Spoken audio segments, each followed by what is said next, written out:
No American journalist has come closer to Fidel Castro than our very own Barbara Walters. She interviewed the Cuban dictator twice in her career. I sat down with her to talk about her times with Castro and what it took to get that first iconic interview. 1977. Yeah. You sit down, the first American journalist to sit down with Fidel Castro. She had a beautiful female translator named Juanita who was with him at all times. And he talked and talked and talked. For hours, this interview? For hours. This was the get of all gets, right? One of the most important figures on earth to talk to. How'd you get it? I had gone to Cuba when I was working for another network and met him very briefly. I went with a whole bunch of reporters and said to him then, would you do an interview?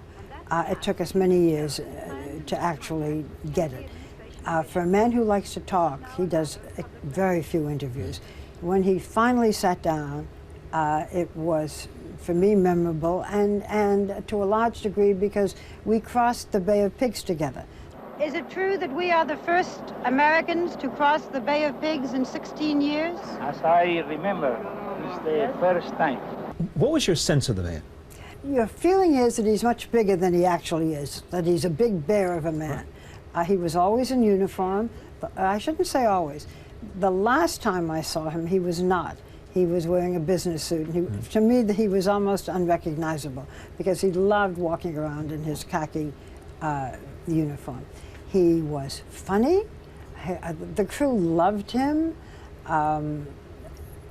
We traveled throughout the country, throughout the Sierra Maestra Mountains, where he had been a guerrilla when he was trying to take over from Batista, trying to get rid of Batista, who was a dictator. And the word charismatic was made for him. You would have liked him, I would have liked him, then you had to stop and say, just a minute. Yes. You know, this is a man who does not believe in freedom of the press, he told me, does not believe in democracy as we know democracy, had political prisoners, but when you were with him, he was forceful, charming, forthcoming. How did you balance that notion that certainly charming, but knowing what he was capable of, knowing this is a man, as you know, despised, certainly by generations of Cuban Americans in this country, despised quietly in corners of his own country? When I came home, by the way, I knew he was despised, but I realized when I got threatening letters myself, and for a very short time had bodyguard for my family because there was such, and probably still is, such anger towards him. You know, when you do an interview, you have to put, you're in that position, whether it's Fidel Castro or, I don't know, Yasser Arafat or Vladimir Putin. You're not, when you're in it, you're not there to judge. You're there to get your questions answered, and the way to do it, for me, is to counter, attack maybe, but not to challenge. This is not a why did you, how come? You know, I didn't do that. When will your country and my country have normal relations? Su país y el mío tendrán relaciones normales. Pienso que depende de la buena voluntad de ambas I believe partes. that depends on the goodwill of both parts. Y pienso que depende también And I believe that it also depends on time. I understand that you have a note in Spanish on your wall at home from Fidel Castro from May 20th, 1977 at 1:29 a.m. in the morning. And it says, for Barbara, as a remembrance of the most difficult interview that I've had in all the days of my life. Why was it so difficult? Yes, it was endless. And because I was able to ask him questions. He did so few interviews that very few people had asked. I was able to ask about his feelings about democracy, which, as I noted, he does not see it as we do. But I also asked him personal questions, which he doesn't like and doesn't usually respond to. I don't know that much about him. I asked if he was married. I kept pushing it, and he kept saying, "Why do you want to know?" And I said, "No, people want to know." ¿Qué importancia? Why not ¿Qué an answer? importancia? ¿Por qué no una respuesta? What is the importance of my being married or not? And who cares whether I'm married or not? And he finally said what we translated to be formally, no. We hear he has something like 5 children. We hear he has triplets as grandchildren. But as a person, We know very little about him. I understand that that day with him, you went to several locations. Well, what we did mostly was travel through the mountains, through the Sierra Maestra mountains with him as he drove his own Jeep. I sat next to him with his gun in my lap. Why did he need his gun in there? Why am I asking that now? And hard candies, because he would stop along the way to children and he would give them hard candies. He did not like the personification. There are no pictures of Castro as you go along the way. You know, it's not, there are not the way it is, for example, when I went to Beijing and you saw pictures of Mao. I'm going back a few years. Saddam Hussein. And, Saddam Hussein. You do not see this. He does not, he did not want it to be one man, but obviously everybody knew who he was. Is that modesty? Because the perception of him is big ego. I think it was part of the whole business about this is for the country, this is not the man. But, you know, he just, I never said to him, how come there are no pictures, but it was not in his personality.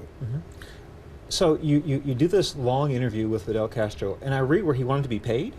No, this was, when we finished this endless thing, he said, okay, you should pay me. I said, why should we pay you? He said, because I produced this. He negotiated with the Cuban television to do this interview.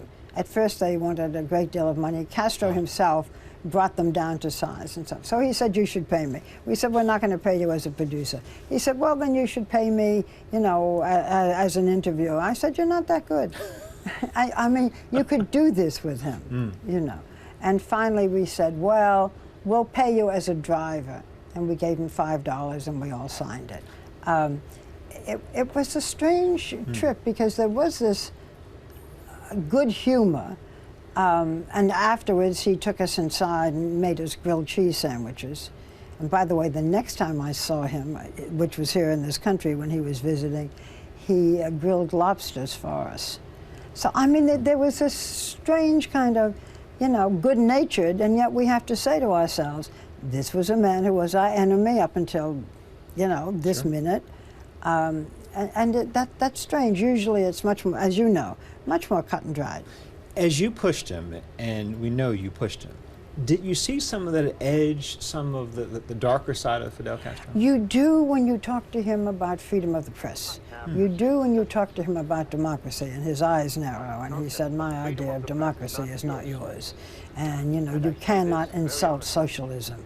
You cannot take apart our system. If you ask us if a paper could appear here against socialism, I could say honestly, no, it cannot appear.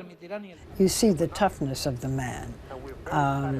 We were not allowed to see political prisoners, and he would turn the tables and talk about our own discrimination, and then you got into a whole other discussion. You talked to him, interviewed him a second time in 2002, nearly 30 years later. How had he changed? Well, first of all, he wasn't wearing a uniform. And I said to him, in all these years, I've gotten blonder and you've gotten grayer.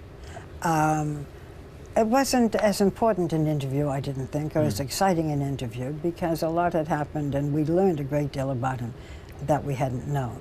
So, I mean, I've been trying to do an interview with him since, with Raul. And for a man who likes to talk, because Castro would talk for, I mean, the original interview that we did ran 5 hours, and they ran all of it in Cuba.